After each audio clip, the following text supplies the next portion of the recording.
Here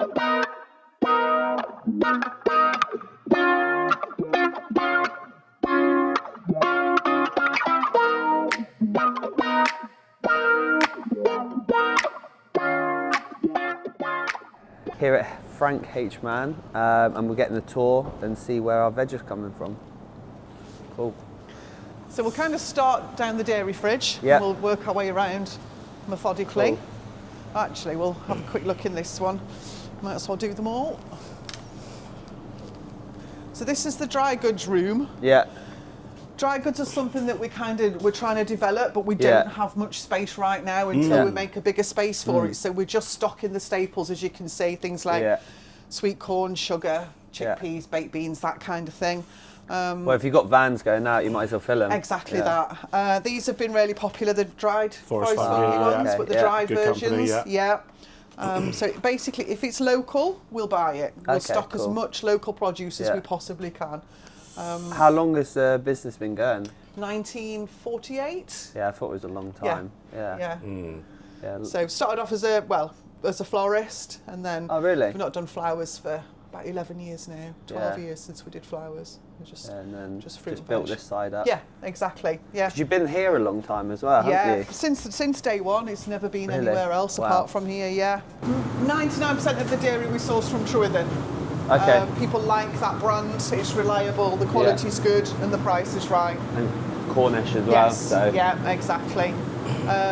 So again, the dairy's more of an add-on for us. It's not the main focus of what we do, but like you said, it makes sense if we're going out with produce. Yeah. Let's add dairy on as well. Yeah, absolutely. We do get a lot of requests for specialty items. There's probably none here right now. So things like specialty cheeses and things like that, we do source in. So if you need anything that you think, oh, Frank might not be able to get it, chances are within 48 hours we can get it for you. Yeah.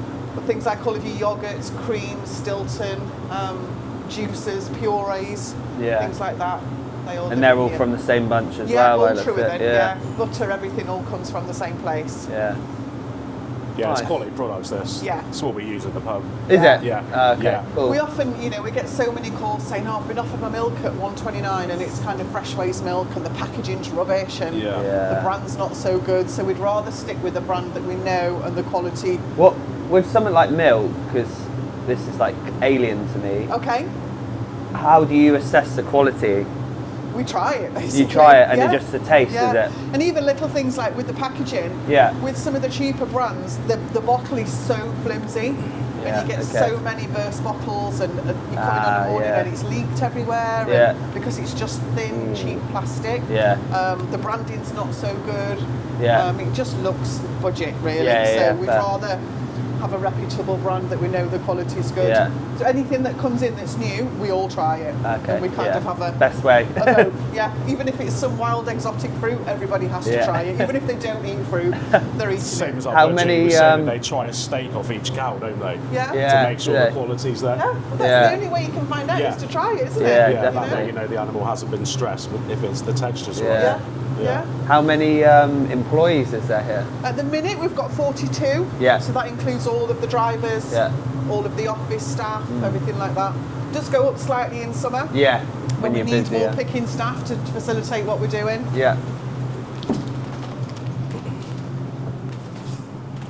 Thank you. Welcome. So this is what we would refer to as either the big fridge or the bulk fridge. Okay. So if you order anything in a box form or a full net of, this is where it comes from. Okay. So the order will come through to us in the office, we'll input it on the system, and say you've asked for a net of leeks, box of collie, bag of Spanish onions, it will come through on a handheld picking system. But when the pickers come in, they attach them and they look through. The goods aren't picked by customer, they're picked by round. Okay. So the picker will have, let's say, the Exeter round, and he might have 10 nets of leeks, 10 Spanish onions and 10 collies on his round. He'll pick them all, put them on a pallet labelled up Exeter. They'll go out to the front on one of the bays, labelled up. So he'll then have pallets and pallets and pallets. He'll then have your ticket, and he'll know that of those 10, you want one of each. Okay. Does that make sense? Yeah, it makes sense. So they're not picked. The goods aren't picked by customer. They're picked by round, and then separated into customer by the driver, So he loads the van then accordingly.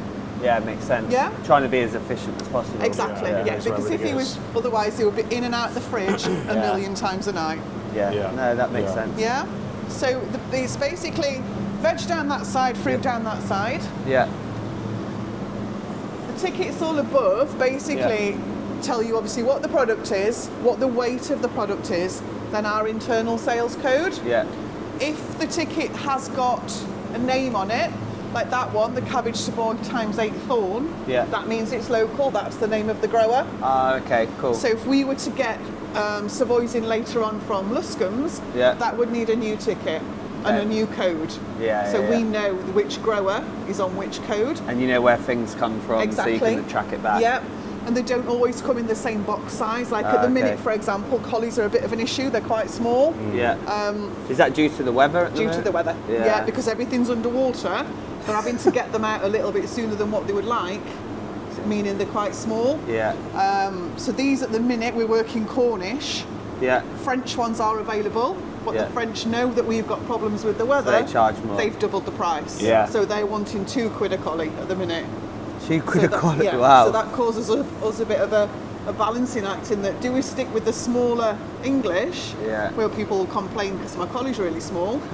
Do we go with the good size French, where people will complain the price is too high? The thing that I've learned, because we've only owned the pub since April, and then I've come from like wholesale and distribution and retail, is how much it's almost monopolised in the food market of like how quickly the prices can change based on the fact that we've got this issue here, so another place is then going to double their prices. It's crazy how much the market fluctuates. It's crazy, and for us, so I do the price lists every Wednesday.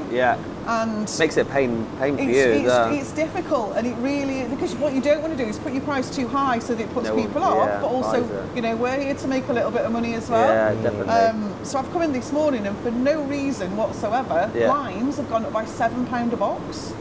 Which is just what's the normal price? So normally they're around about £15 a box. Today they're at 22, just out of nowhere. But we set that price based on last Wednesday at what they've been for months. There's no logic to it. So crazy. Sometimes when people say, well, why has that price gone up? I don't know. Most of the time I have an answer, but not all of the time. Unbelievable. So has it been a hard year this year for growing for farmers? Because it's been harder than normal. Really? Because the rain helps some crops, but it hampers others. It means some things finish early, like the Seville season finished really early this year. Other things benefit to it. The kale season lasted longer, so it's kind of up and down really. What you lose on one product, you gain on something else. Interesting. So, So, for instance, where would the carrots come if they're not obviously marked as being foreign, for instance? So at the minute they're not local, they're Italian currently. We always try and source as, if we can't get local, we'll get UK. If we can't get UK, we'll get European. And then we kind of, things that have to come from Kenya, if it's not possible.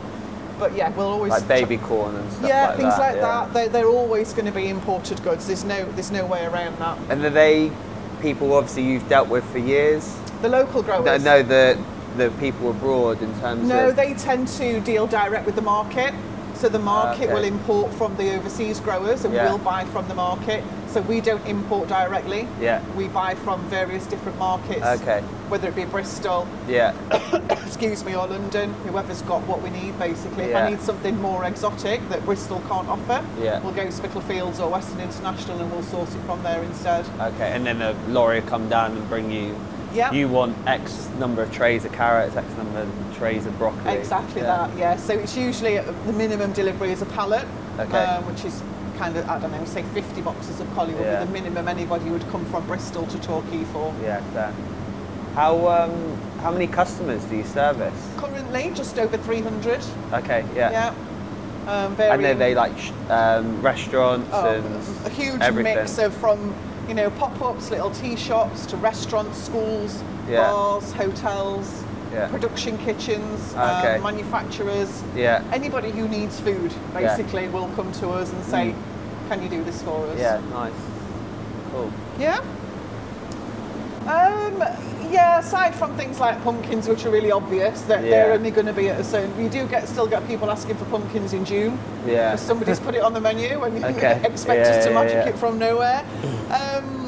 Not so much. You tend to find in January, a lot of people obviously do the January, so you get asked for a bit more exotic veg than what you normally would. Yeah, not so much. I think one of the issues we face is that people aren't aware of seasonality anymore. Yeah, because the supermarkets have everything all year round. So, you know, when they ring and ask for something and I'm saying it's not in season, well, they've got it in Marks and Spencer's. Yeah. Okay? Right, yeah. It doesn't mean we, as a small business, we've not got the buying power that they've got. You know, we don't want 3 pallets of peaches coming in January. Yeah. The supermarkets do. That's you know, that's up to them. For instance, you buy this lot of veg, how long does it stay here for? Is it like you buy like a week's supply? No, or is it? No, we buy every single day. Every day. So so this is pretty much, barring some items, not all of this will go out today. Yeah. These certain lines will go out, they'll clear every day. So things like mushrooms, we don't hold on to for longer than 1 day. Things like your Savoys, probably 2 days. The more hardier veg, you've got a couple of days on. Things like cherries and berries, they will 1 day strictly. They're in and out within the day. Go mouldy so quickly. So we don't want to be sat on them because by the time they get to you, stock for you. Yeah. So we try this pretty much will be clear tonight as the new deliveries come in, then it gets refilled and it's a constant cycle. Yeah, I was going to say, it's like from a purchasing point of view, it's every single day you're doing the same thing. You are doing the same thing, but on the other but note, changing. Everything's different. So, for example, on a Monday, we'll probably sell 100 boxes of jacket potatoes because all the schools are back on a Monday. On a Tuesday, we might sell 5. That's interesting. Because they've already had the potatoes on a Monday. So it's kind of being aware of those patterns as to who buys what on which day of the week as well. Yeah. Because you could look at it and think, oh, I need 100 boxes of potatoes today. No, you don't. You only need that many on a Monday. It works. It's so different to how we operate of like holding stock and you can't hold stock because it goes off. Exactly. And anything that goes off is obviously 100% cost to us, which we need to keep that to a minimum. Yeah, exactly. Yeah, interesting. So this section at the minute, tomatoes, is very sparse. So Spain is completely flooded at the minute. All of the farms are damaged underwater, all the polytunnels have been shot to bits with the storms recently. Wow. So the tomato price is sky high right now. You're looking at £18 on a box of salad tomatoes. And what's the usual price? Anywhere between kind of 9 and 12 as a norm. Wow. But because there's so little of it around, nobody else has got any, then we've got to buy it. We can't suddenly, we've got no tomatoes because it's a staple. So this area is normally full with tomatoes. Yeah, but right now... And there's issues with peppers, or there was as well. Same thing, anything coming out of Spain. So tomatoes, peppers, courgettes and aubergines. Okay. Courgettes at the minute, £28 a box, which is a madness. Normally at around £11.50. So when people are saying, I've got 2 courgettes and it's cost me £5, it's right. And that's literally us selling them at what we're paying them for. And then it's like for Adam, for instance, to being the chef, to look at it and go... That's why I always try and work seasonal. Yeah. Because then you get the products at the right prices and it's at its best. And hopefully within the vicinity as such. Yeah. Exactly. Yeah, the less you rely on the goods that are imported, the more you're going to keep your costs down. So always try and focus on local produce. It's amazing how much the prices do go up and down. Really like you're not talking it goes up by 20%. You're talking it's like 50 to 100%. Literally, yeah. It just fluctuates so much. 300 on some lines. Yeah. Unbelievable. And again, the frustrating thing for us is because we can't fix pricing like the supermarkets can. They can say for the next year, my tomatoes are going to be £1 a kilo. We can't do that. How do they do that then? Do they just buy in bulk with a farm and say, we're only going to buy from you if you give us the tomatoes for a year at this price, exactly, and you've got to lean on the fact that you're going to be having a shitty season, and you've got to live with it. Yeah, exactly. Which is why, say at Christmas time, when everybody's doing 8-9p veg. Oh yeah, ludicrous. we're not in a position to do that, but people don't understand why, because the supermarkets have already agreed that 12 months ago with the growers, and that's already been all year round. You've been paying for that veg in order to get it for 9p at Christmas. Yeah, they've made profit along the lines to be able to then do bulk at a cheaper price. Yeah. They've really buggered up like the it's market. It's so frustrating for people like us. Really frustrating. Yeah. It's because the government's just allowed it as well, and they then work within the fact that realistically, you've got Sainsbury's, Morrison's, Asda, Aldi and Lidl, and M&S, and they're realistically the biggest players who everyone knows, and they can pretty much just play off one another. Yeah, that's what they do, and everyone else and it's the greengrocers and I mean, how often do you see now, a greengrocer market trader? You don't? Don't exist. In it. For them to try and make 50p on a bunch of carrots is impossible. It's really hard. Your revenue, so your cost is so small, and the actual profit you make by the time you pay everything. Like, this is expensive to run a chilling room of this size continuously. It's not. Yeah, it's unfortunate. You've got to sell a lot of produce and at a very small margin. Yeah, and the quality is so much better as well, isn't it? Yeah, but trying to convince people of that who don't fully understand it is quite difficult sometimes. Yeah, it's frustrating. Yeah. So with the markets then, they're scattered across the UK. That is basically, it'll be a humongous premises, and all the produce goes to one area and then filtered out. You're a buyer, so you'll be like, we want this, and this. Yeah, so for example at Bristol Market there are 1, 2, 3, 4, 5, 6 wholesalers on that market. Pretty much look like this operation. Everything's obviously stacked high because it's bigger volume. Every morning we get prices through from all of them. We figure out, right, do we need lemons today? Look at all of the options. Where do we buy the lemons from? And we go through all 6 of them and decide, based on quality, price, how many's in a box, how many we need, where we'll buy that from. Place all the orders with them, and then organise a transport for those to come down either this afternoon or round about 10 p.m. tonight. From placing our orders, we have to place the orders by about 8 a.m. in the morning to get the deliveries today. Yeah, interesting. It shows you when we went to Brixton Fish Market, that's obviously a market where everyone puts in their bids. Yes. And they're actually a very big facility. It shows. Unfortunately, we can't bid. The price is the price. It'd be nice if we could. We can't haggle. We get told how much it is, and that's what we pay. Yeah. Peppers are ridiculous at the minute. So ordinarily, the pepper stock would take up to 2-3 pallets, and that's what we're holding at the minute. Wow. You're looking. Excuse me. Today, red's at £25, greens at £24. Yellows at £30, oranges at £32 a box. A box? Which is it's insane, isn't it? Yeah. So don't have peppers on your menu at the moment? It should start coming down, but I mean, it's been like that for about 9 days now. And there's no sign of it budging this morning. That's unbelievable, isn't it? Yeah. And I suppose that's why the peppers that are in the supermarket at the moment, if you do manage to get some, they are shit. Yeah. Like, they're all soft. They're all soft, and they've got like no flavour. Well, they've probably been in the supermarket since before this happened. They would have been in the back in a holding area. So they're probably already 2 weeks old. So the impact, the peppers at the minute are nice quality. Yeah, no, you can really tell nice they look quality. like, look how they look solid and crunchy. Firm, and Unlike quite rightly say, unlike the supermarket ones. Yeah.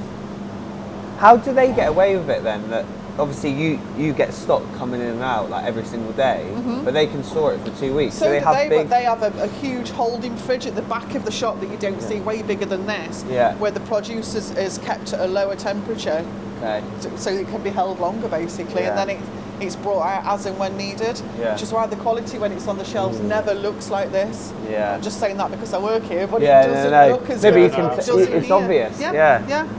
Is it right that with like potatoes, they're stored sometimes by supermarkets for like months? Yeah.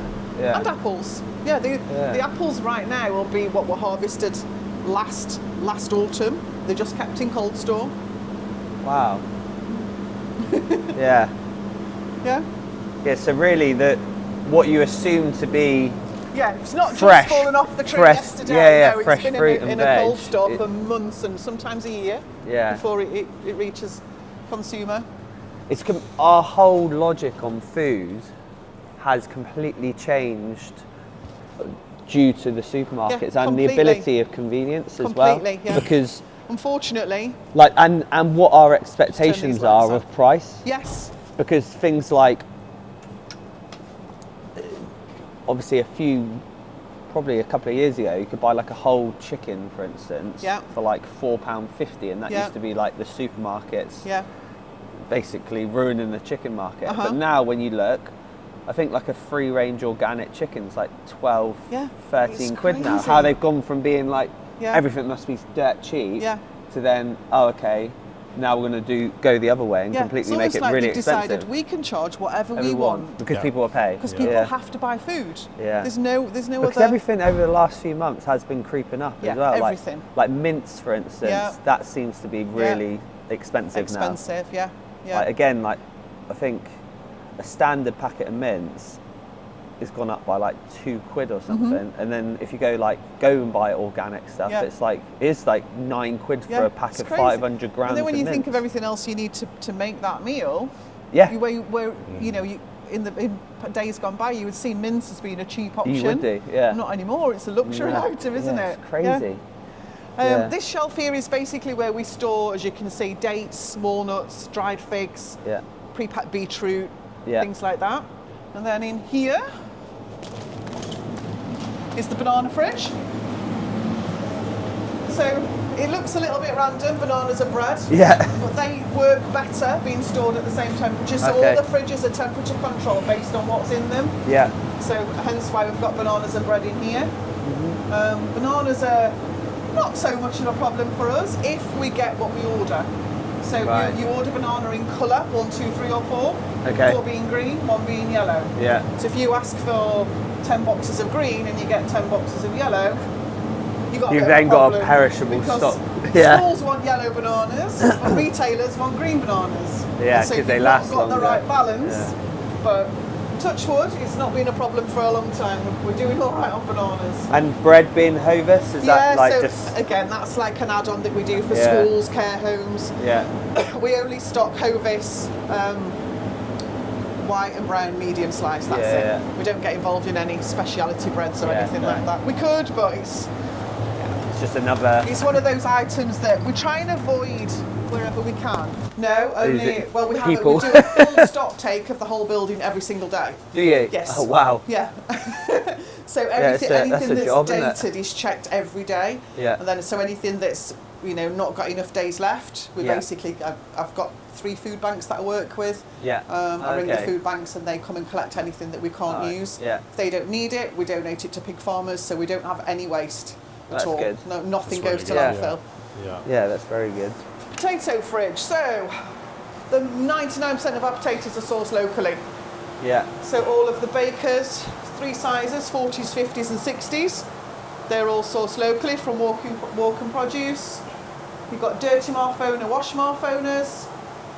We do have a little bit of speciality stuff in for people we've got quite a lot of customers who like red potatoes. Okay. So we always keep a few of those in stock. Yeah.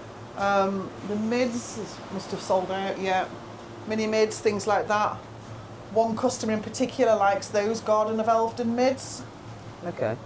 He just likes that variety, so we keep those in for him. And the sweet potatoes all in the UK as well? No, don't know. Sweet potatoes is just about to change season, so this is the first. So they either come from Egypt or USA. Egypt's just finished. This is the first delivery of USA that's come in. Yeah. That price you'll see on the price list will go up. So as soon as you have a change of country, the price goes up until it settles back down again. Yeah. So they're up by about £3 a box on what they were last week. Yeah, crazy how much. I'm amazed at how much the prices fluctuate. Literally weekly, isn't it? Yeah, it's daily for us, but customers see the impact we see it weekly, but for us, it's a 24-hour-a-day job. We'll go on that one later. Might be a bit of a squeeze for us in the next one. This is the coldest one of them all. Yeah. You'll soon feel it. Oh yeah. So this is basically salads, berries and cherries. At the minute, it's more salad heavy. Yeah. Come, let's say, May, this whole side will be strawberries and raspberries. Okay. The whole thing. And this will all get moved into a different salad fridge. Yeah. And this will just pretty much become the berry fridge. Cool.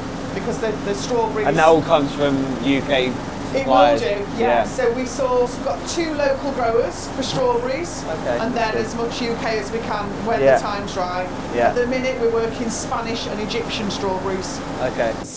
The splits fridge. So... Like I said before, if you want a box of something, it comes out of the big fridge. Yeah. If you've placed your order and you want 3 cucumbers and 3 tomatoes, it comes into this fridge. Okay. Morning, Jackie. Got some visitors, sorry. Morning, hiya. This is Jackie, our splits picker. Hello, you're right. So she, fortunately or unfortunately, works in a fridge all day. Yeah. Doesn't bother, as you can see, no jacket on. And what happens in here is the orders come through on this system. Yeah. So when she clicks on the order, it tells her that this customer wants 3 cucumbers and 3 tomatoes. Okay. She goes and gets a box, hand picks all the stock, makes their box up, prints a label, sticks a label on, and puts it on one of the trolleys out there that correspond to whichever round that customer is on. So everything in here is hand picked. So you do pay a little bit more if you buy things by the each rather than by the box. But that's because the amount of work that goes into it. You've got to pay for the labour. Exactly. Yeah. So 99% of what's in the big fridge is in here. Yeah.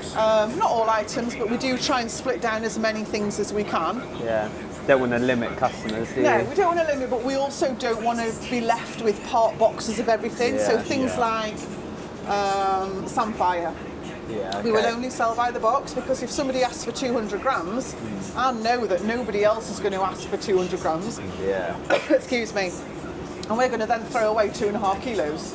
Yeah. So we are slightly cautious with what comes in here, but we do try and accommodate everybody as best we can. Yeah, not everyone's doing the volume, are they? So you've got a lot of smaller businesses. Exactly. Yeah. Not everybody wants 6 kilo of tomatoes. They just want a couple. Yeah. That we do all the different micro herbs, things like fresh turmeric, things like that. Yeah. They all get stored in this area. Don't know why that's. Oh yeah. So anything that's kind of random or seasonal would come onto this shelf. So peaches and broad beans aren't here at the minute. Yeah. But when they do come into season, they'll come onto this shelf. Yeah. So again, the herbs, it's paramount that they're really fresh. So that's a daily line that these will be cleared today, new stock in this afternoon, and it's an ever-going cycle on the herbs. Yeah, definitely.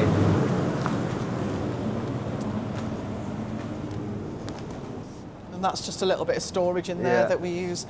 Boxes are a huge problem for us. The daily problem that is boxes. Basically, if we were to buy boxes, that's our profit gone on every box that we use in the splits fridge. Yeah. So we recycle as many as we can. So the drivers know that every venue they go to every day collect the boxes that you delivered yesterday. Yeah. Okay. If people left them out for us, they don't always leave them out. Yeah. So trying to keep on top of the box situation is a bit of a bind. Yeah. It seems such a shame. Cardboard boxes are expensive. Very, especially for the weight that we need to carry in them. So you're probably looking around about £2.10 a box to buy them. And expensive to get rid of as well, recycling. So. Yeah. I got loads of boxes if you want them. We want them all. I'll start leaving them in the fridge for your drivers for the morning. Please do. Any boxes, crates, anything, leave them out for us because that will help us. We don't want to keep buying them. We want to recycle them until they can't be used anymore. Absolutely. And I'll just quickly show you this bit up here, and then we're all good. So this trolley here is the Too Good To Go trolley. Yeah. So when the girls were in the splits fridge where we've just been, on an evening, there's 2 or 3 staff in there. As they're picking the goods, they decide, for example, that courgette can't be sent to a customer. Yeah. Clearly why it can't be sent to a customer. So it comes onto this trolley. Yeah. We then write all of this down this morning as what we call waste. Yeah. This is then Jackie, who's in the splits fridge, who we've just met, she'll come and make up the Too Good To Go boxes from this produce. Yeah. So she'll make as many as she possibly can with what we've got. This is quite low today. Yeah. There's not much on here at all. Anything that's left over, well then if it's good enough for food bank, it'll go there. Yeah. If it's not good enough, it'll go to the pig farmer. Yeah. So everything's kind of, what we see as waste is not necessarily waste for somebody else. Yeah, that's amazing. They look fine. They look fine to me. And we know we would have them at home and we would eat them. But if they went to a retailer, to a greengrocer's shop, they're too far gone. They're too bruised. Yeah. So they've got these marks on here. So we wouldn't be able to sell those at full price. So we have to do something else with them. Interesting. Yeah. And then things like... Yeah, look how many punnets of raspberries. Yeah, there's probably one raspberry in each punnet that's gone. Yeah. Yeah, so they're juicy. They're pretty bad. They're bad. But somebody could use them to make jam. You pay £2.75 for a punnet of raspberries at a supermarket all the time like that. Yeah, exactly. But to us, that is like, we wouldn't even dream of sending those out. Yeah, but so I've got a couple of customers who will like make preserves. So I would send them a photo of that, say, do you want these for a £5? She'll say, yes, please. We're getting a little bit of something back and they're not going in the bin. Yeah, you're reaping, Yeah, so it's kind of knowing who will buy what produce that we've got left over. Yeah, crazy. It's mental, the fact that that's like a normal set of bananas at a supermarket and they charge you full price. Yep. And then you're basically disposing of it. Because you don't think it's good enough. Yeah.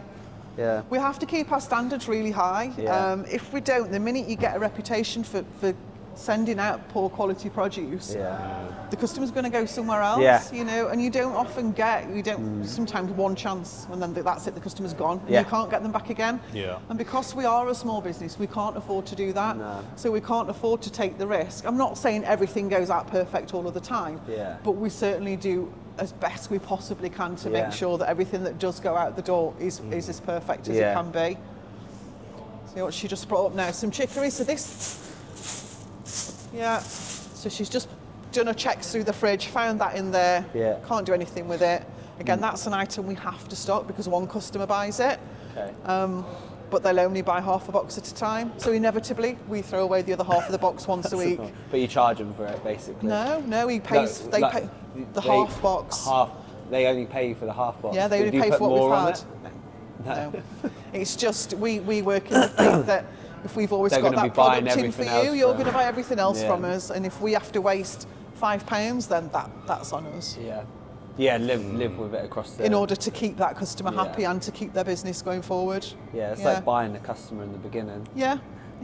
Do a loss leader or whatever to get them in, but hopefully in the long run, they're a repeat customer for a number of years. That's it, and a lot of our customers their lifetime spends so loyal, loyal. They wouldn't dream of going anywhere else because, like I said, we're not saying that we're perfect, but we'll always, if we do make a mistake, we'll always try and fix it straight away. And we do genuinely care that what we're sending out to people is really good quality. Because these types of businesses especially are based on loyalty and reputation. And it is a customer lifetime spend as well. You're looking at not like they'll be spending this much in 2 or 3 orders. They're shopping with you every week for 15, 20 years or however long they keep going. You've got to look at the bigger picture sometimes rather than, you know, we get customers who ring up, particularly Christmas time, and they say, I'm going to spend £500. Okay, but then you never see them the rest of the year. But they want you to absolutely bend over backwards and promise delivery times, which we'll always try and do. But what we really want is those customers who are loyal to us all throughout the year rather than just on a one-off occasion. Yeah, no, completely makes sense. You can see why as well, because it's a big operation. It is. And you've got a lot of people to pay for. A lot of people to pay for. That's your biggest overhead. Yeah, definitely. Especially on produce and items that are low in cost, and the cash per sale is in profit is so little, and then by the time you take out all your overhead, the actual net profit is going to be minimal, minus probably 5% or something or like less, 3%. By the time everything's come out, that's it. There's a lot of work involved to try. We're not a greedy company at all. No. We just want to make sure everybody gets paid, and we put a little bit in the bank each month. Yeah, no, it's there good. It's good. No, thank you for the talk. No, that's really all right. You're more than insightful. Welcome. No problem. It's good. Like in doing these, it's been really good for you guys as well, isn't it, to understand where everything's coming from and the process and the fact that why buying it from you guys is such a better option. Than buying it from a supermarket, and the quality and everything that goes through it. And just understanding how the fact and how much we supporting the local farmers definitely. To us is something that is really important. Yeah. I mean, when you see how hard those guys work day in, day and out the in the weather. don't do anything to help. No, They're reversing the cycle. Yeah, that's why every country pub should focus on using local suppliers 100%, as well. 100%. Absolutely. Yeah. No, it's been very insightful. Good. Are we heading up to the farm? So we can do. It is pretty much underwater. Even if we look from the outside. Yeah, no, we can do. I've got wellies. I've said, if you've got wellies, you're going to get your trainers ruined. Wellies. Adam can maybe perch on the side. No. Carry him.